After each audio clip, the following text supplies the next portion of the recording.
Assalamualaikum warahmatullahi wabarakatuh. Nama saya Amelia Putri, NIM 018, Program Studi Pendidikan IPA Universitas Trunojoyo, Madura.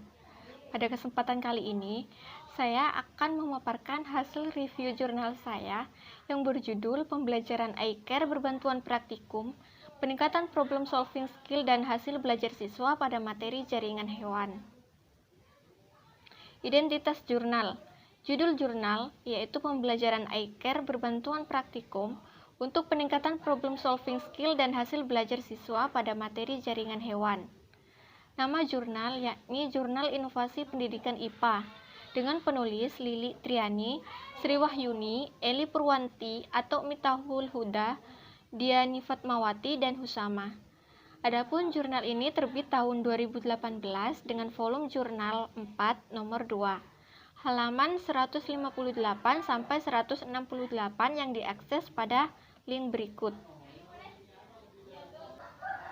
Kemudian abstrak, problem solving skill dan hasil belajar biologi siswa SMAN 8 Malang masih tergolong rendah, sehingga perlu penerapan pembelajaran yang inovatif melalui pembelajaran iCare berbantuan praktikum.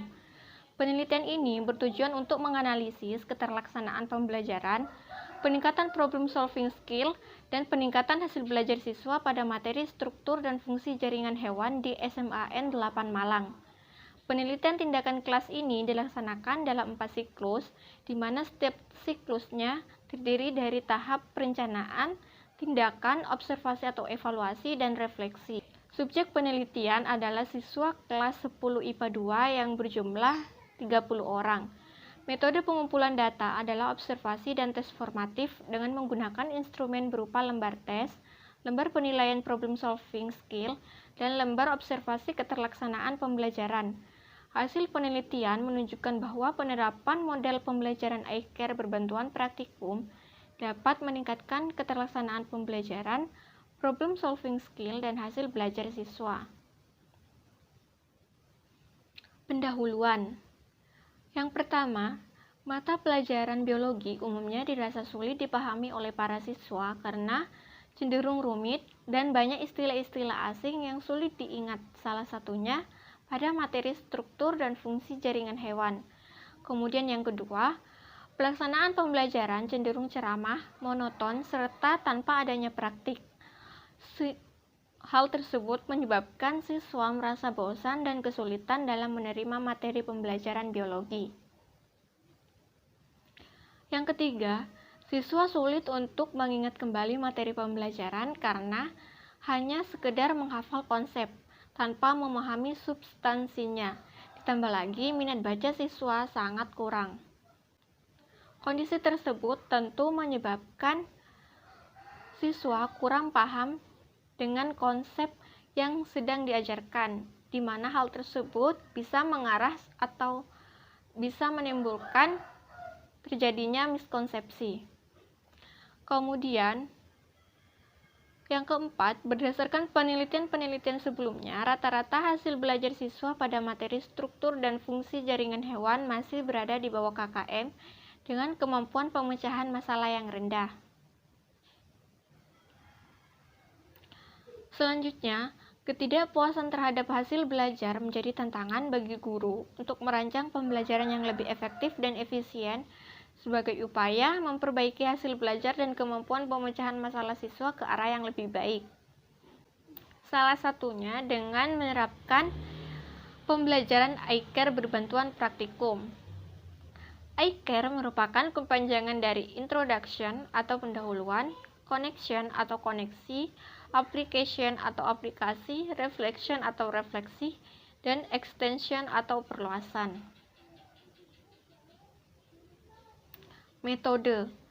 Jenis penelitian ini merupakan penelitian tindakan kelas atau PTK dengan pendekatan kualitatif.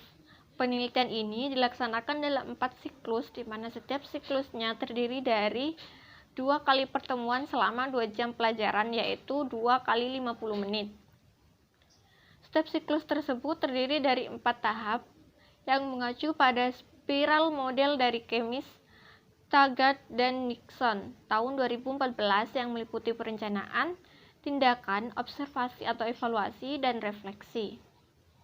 Penelitian tindakan kelas ini dilaksanakan di kelas 11 MIPA 2 SMAN 8 Malang yang berjumlah 30 orang pada semester ganjil tahun ajaran 2018-2019, bulan September sampai Oktober tahun 2018. Instrumen penelitian ini terdiri dari 3, yaitu berupa lembar tes, lembar penilaian problem solving skill, dan lembar observasi keterlaksanaan pembelajaran. Lembar penilaian problem solving skill mengacu pada Rhodes 2009 yang terdiri atas 4 indikator yang meliputi membangun atau merumuskan masalah, menyusun strategi pemecahan masalah, menyusun hipotesis pemecahan masalah, dan menjelaskan kelemahan dan kelebihan cara pemecahan masalah.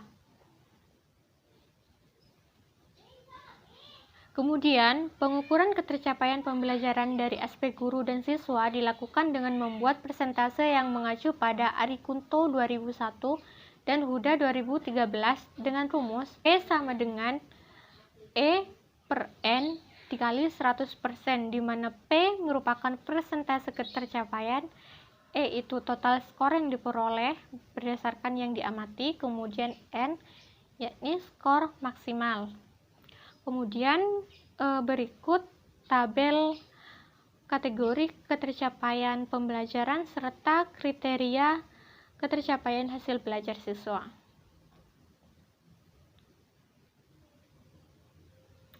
Hasil dan pembahasan. Yang pertama, keterlaksanaan pembelajaran. Menurut Mursali 2015, ketercapaian pembelajaran itu dapat terjadi apabila guru dapat melaksanakan pembelajaran sesuai dengan RPP yang telah ditetapkan.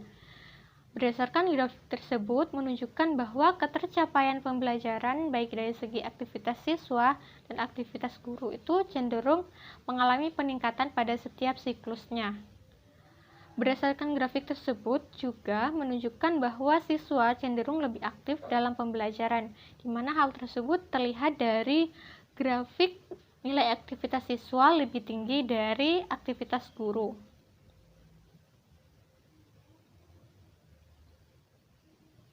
Problem solving skill. Berdasarkan tabel tersebut, rata problem solving skill siswa mengalami peningkatan setiap siklusnya, yaitu rata sebanyak 18 poin dari prasiklus sampai siklus 4. Capaian problem solving skill pada prasiklus 1 termasuk dalam kategori cukup. Adapun siklus 1, 2, dan 3 sudah termasuk dalam kategori baik, sedangkan siklus 4 sudah termasuk dalam kategori sangat baik. Di mana pengukuran kemampuan pemecahan masalah ini meliputi 4 aspek, mulai dari membangun atau merumuskan masalah, merancang strategi pemecahan masalah, kemudian mengusulkan hipotesis pemecahan masalah, serta menjelaskan kelemahan dan kelebihan cara pemecahan masalah. Hasil belajar. Data kecenderungan hasil belajar siswa ini diperoleh melalui alat ukur hasil belajar siswa berupa hasil tes ulangan harian, hasil pengerjaan di LKPD baik individu maupun kelompok, ketepatan dan keterampilan dalam praktikum, serta performance dalam diskusi kelas. Berdasarkan grafik tersebut, rata-rata hasil belajar siswa cenderung mengalami peningkatan setiap siklusnya, di mana pada siklus 1, hasil belajar siswa hanya meningkat 3 poin dari prasiklus, kemudian pada siklus 2, hasil belajar siswa mengalami peningkatan menjadi 74 dengan kategori cukup. Pada siklus 3 sebesar 84 dengan kategori baik, dan pada siklus 4 sebesar 90 dengan kategori sangat baik. Kesimpulan yang dapat kita ambil dari jurnal tersebut yaitu yang pertama, pembelajaran Eiker terdiri dari 5 tahap yang meliputi introduce, connect, apply, reflect, dan extend. Yang kedua, model Eiker berbantuan praktikum mengedepankan aspek kontekstual berdasarkan pengalaman sehari-hari siswa sehingga menjadi lebih bermakna. Kemudian yang ketiga, penerapan model pembelajaran Eiker berbantuan praktikum mampu meningkatkan problem solving skill siswa, ketercapaian atau kualitas pembelajaran, dan hasil belajar siswa. Sekian presentasi dari saya, kurang lebihnya mohon maaf. Wassalamualaikum warahmatullahi wabarakatuh.